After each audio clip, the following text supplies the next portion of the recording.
Welcome to my video. This is Antar. I'd like to talk about the anima,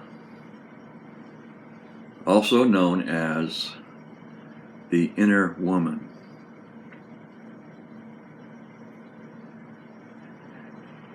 Inside all men, there is the anima, an inner woman, a vision of the perfect woman. And she is intelligent and beautiful and wise and funny and divine. She has a perfect body according to the individual male. She has a beautiful face. She is your Ishta Devata. That's a Sanskrit word for your preferred form of the infinite, of the Godhead, of existence. She's the perfect woman. And every man is madly in love with her. He's madly in love with his anima. And we men, we go around and we project her on real women. And if we find a woman that reminds us enough of our anima, and she cooperates,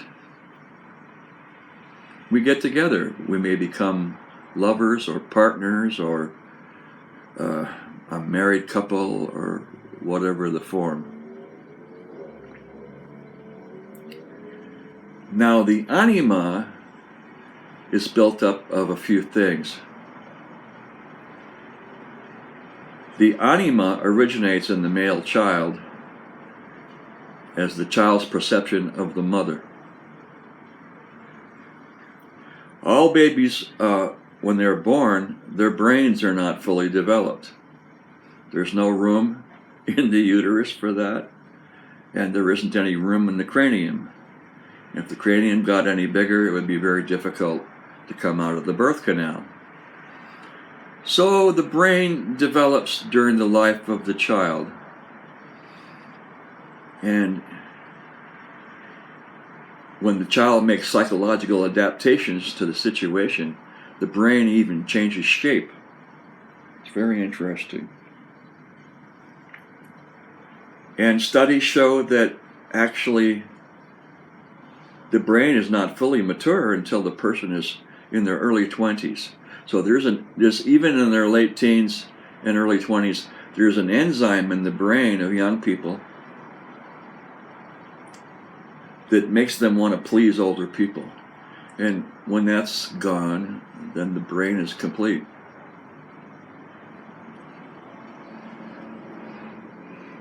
So there's the male child's perception of the mother. And there's the adaptations that the child makes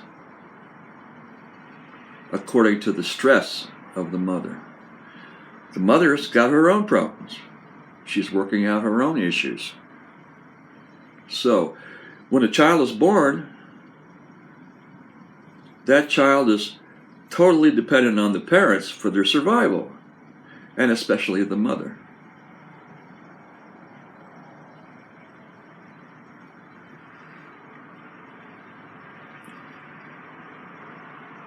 So, the child makes adaptations to work around the stress of the mother so the child can get what the child believes is his survival.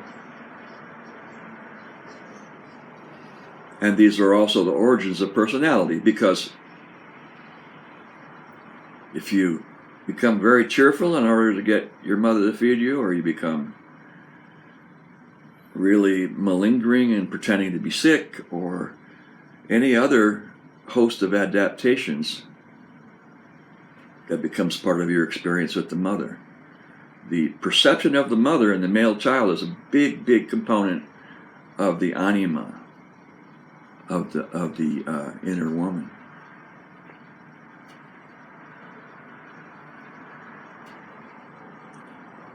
So, and it's a problem because once the adaptations have been made, and the brain is even developed and changed shape sometimes, you can't get out of that adaptations. You can't get out of those adaptations in adult life, and they can be a real problem. The other thing about the mother, in our culture, we have, in early part of our culture, there were joint and families and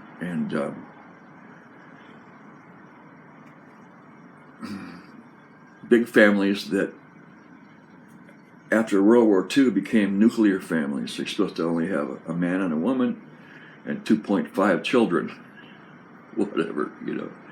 In our culture, the male child becomes obsessed with the mother.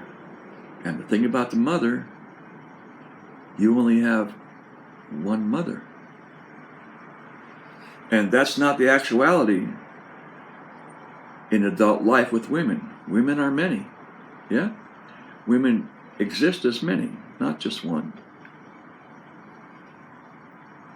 And if you're in relationships, you may have a few or even several relationships that are all pretty good during the course of your adult life. So now there's some other problems. If a male finds a woman that reminds him enough of his anima, and it might be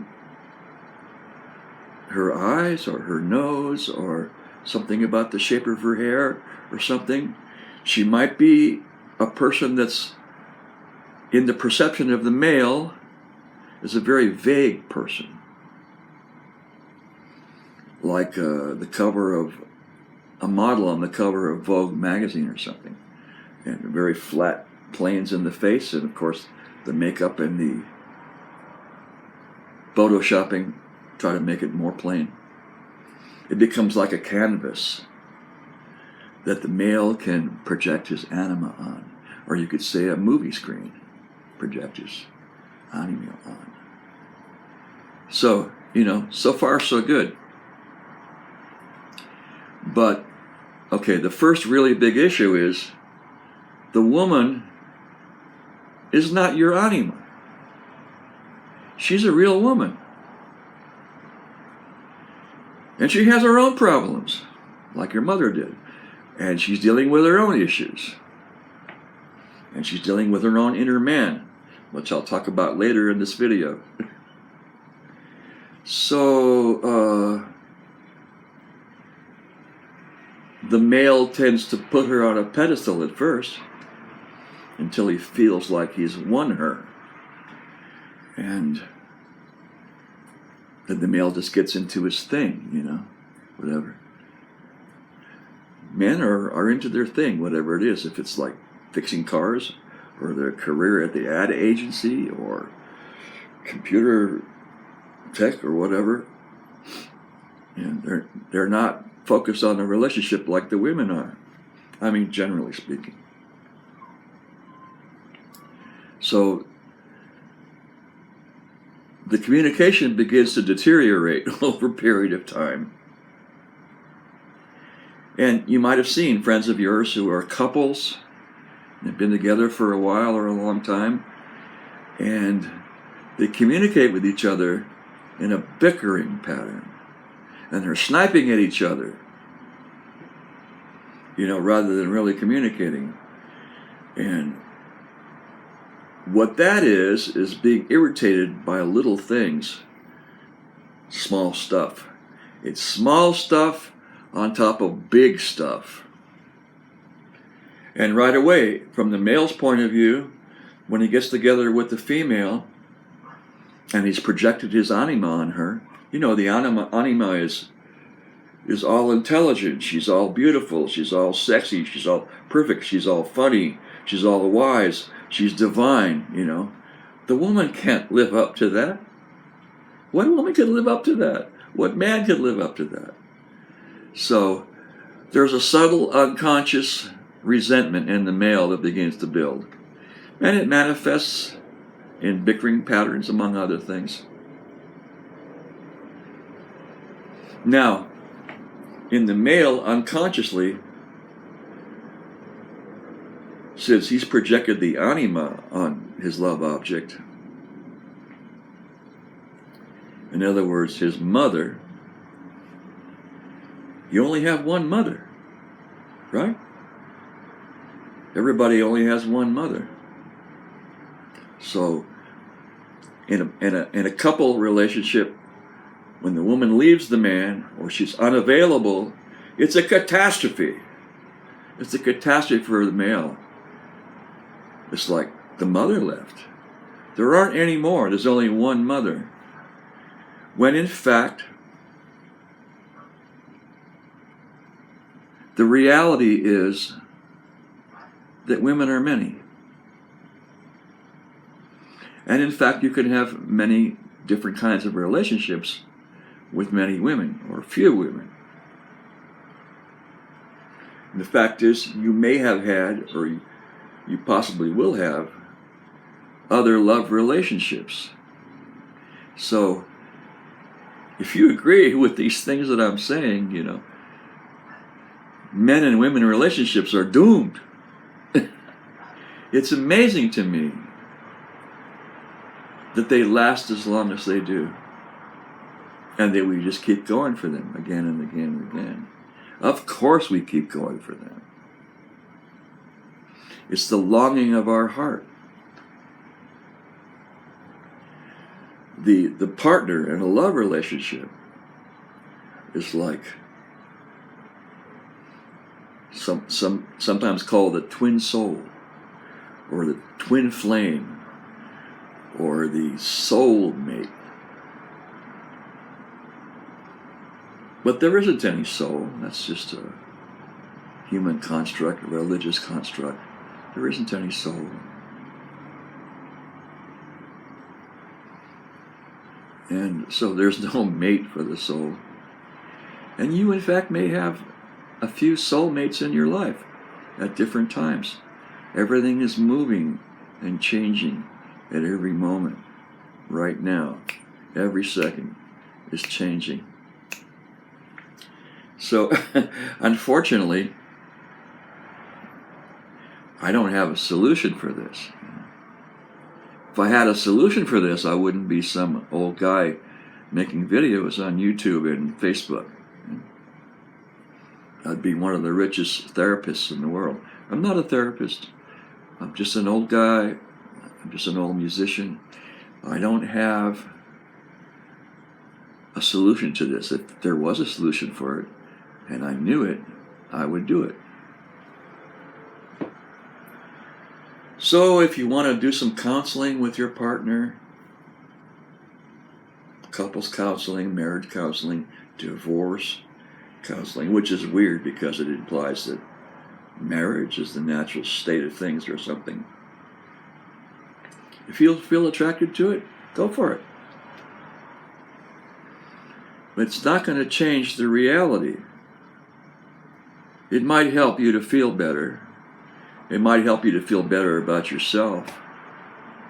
It might work as a palliative. Palliative is something that, like taking meds for a condition temporarily, and it helps you to cope with the situation. But it's not going to change anything.